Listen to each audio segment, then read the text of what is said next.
Keli Lalita, thanks so much for being on the show. Good afternoon. How are you? I'm good. I'm super good. How are you? I'm doing fine. Thanks so much. So, of course, you had a great career in music, but I would like to know a little bit better. I would like to know a little bit more about you. What were your interests as a kid? As a kid, so actually, no one's ever asked me that. So when I was a kid, I used to be really, really into horseback riding, actually. And I had a pony named Cricket. And then later on, I used to show, like I was a competitive horseback rider and I would show horses.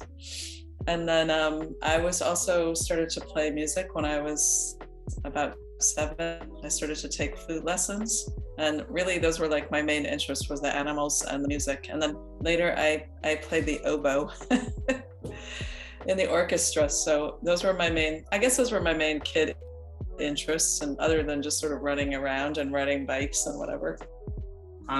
What arrived first to your life? Hardcore punk or playing guitar? So I had a friend that was from New York City, and I live in the country. So she kind of got me interested in hardcore music, and specifically really punk music, when I was about 12. So I didn't start to play the guitar till I was like 14 or something like that. And I just taught myself, or the kids at my school would show me different things. But and the first time I was in a hardcore band, I actually played bass.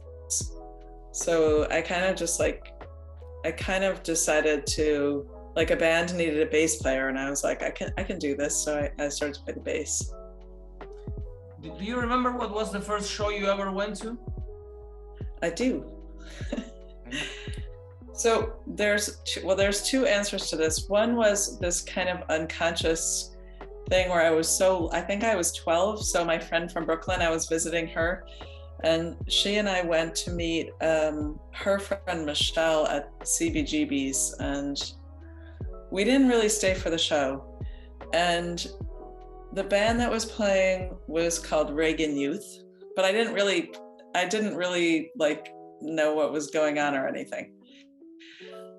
So I can't really count that, but the first show that I consciously went to was Black Flag and they played at the university near my house here. And I guess so that was my first show, Black Flag.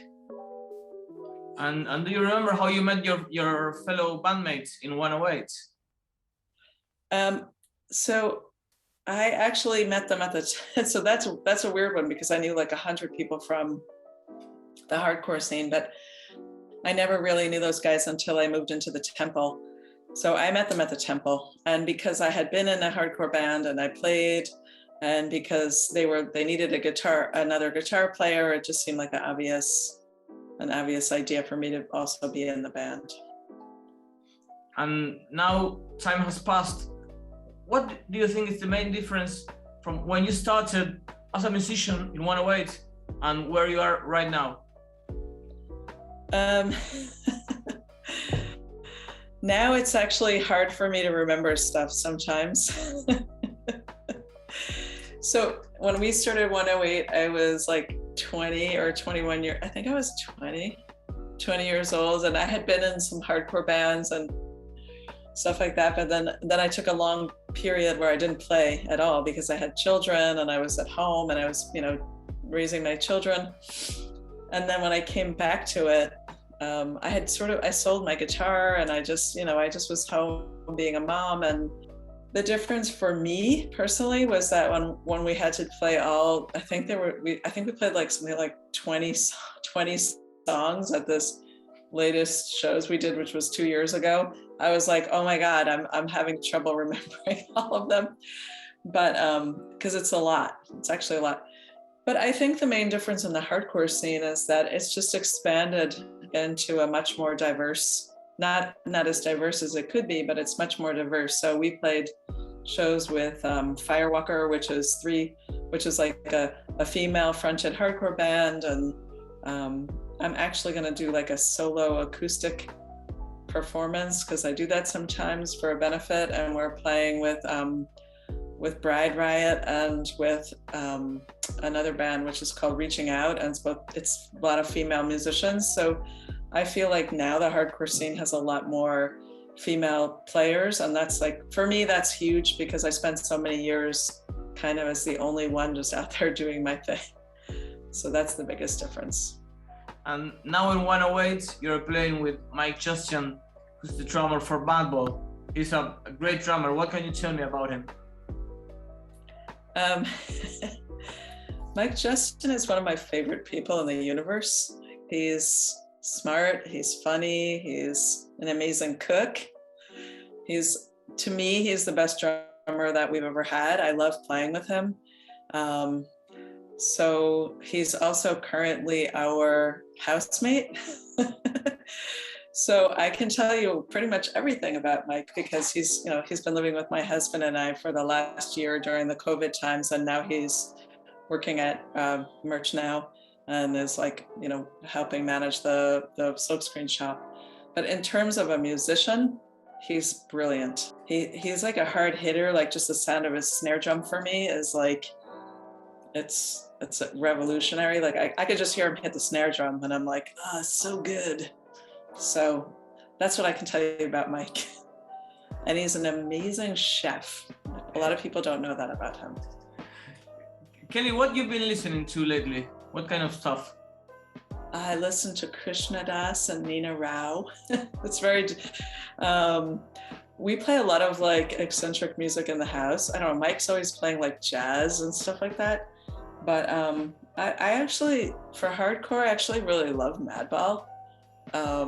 And I also listen to a good amount of kind of like singer-songwriter stuff that's left over from the 90s. Like, I like to put on like Tracy Chapman and some like Natalie Merchant and stuff like that also. So it's a mix. And I wanted to ask you about your plans for 2020. Unfortunately, the pandemic happened. And what were your plans? So we were trying to go, we had the idea that we were going to Scandinavia and we were going to play shows. And then, we have some invitations to go to Europe and things like that. And it's just really challenging because it's so hard to move around. And part of the problem for 108, or the difficulty for 108, is that Vic lives in Japan. So just getting him here and all of that, it's just complicated. But we also decided that because we do share a drummer with Madball and we respect and love those guys so much, and they make their whole living from playing music, that they would have the priority of, like, we just decided, let's just back off a little bit and wait, let everybody get going that needs to. And then when the time is right, we'll start to play again, which I think is coming soon. Rob and I have been talking, so. What's the best that music gave you? The best thing that music gave me is community, quite honestly. Like, I feel like the whole community of people that I know and love, that I've known since I was literally a teenager, is the same group of people. So for me, that's sort of the pinnacle of human existence, is having a community of people that you can open up to and be vulnerable with, and who love you and who you can love. And so for me, that's really been the most important part of the whole music scene, hands down, that there's a support system. So I don't know if I would have said that in an earlier time in my life. It took me a while to realize that was what it did for me, but that's definitely true now. I mean, I feel like, and even right before the pandemic, I went to This Is Hardcore in Philadelphia in the summer 2019. And it was like this outpouring of love. I can't describe it, which is funny because everyone's playing hardcore music and it's like, rah. But everybody was like, hanging out backstage. John Joseph brought me a watermelon to, like, if my teenager self could have known, John Joseph was like, here, I got you this watermelon. And I was like, thank you. And it was just really nice. Everybody was there, Mackie and Walter and Charlie and like just 100 people, just, and you know, the Saves the Day guys were there, and it was just this really special kind of gathering of people. And I realized in that moment that more than anything, music gave me that. Keli, that's pretty much it. Did you have a good time? Thank you so much for inviting me.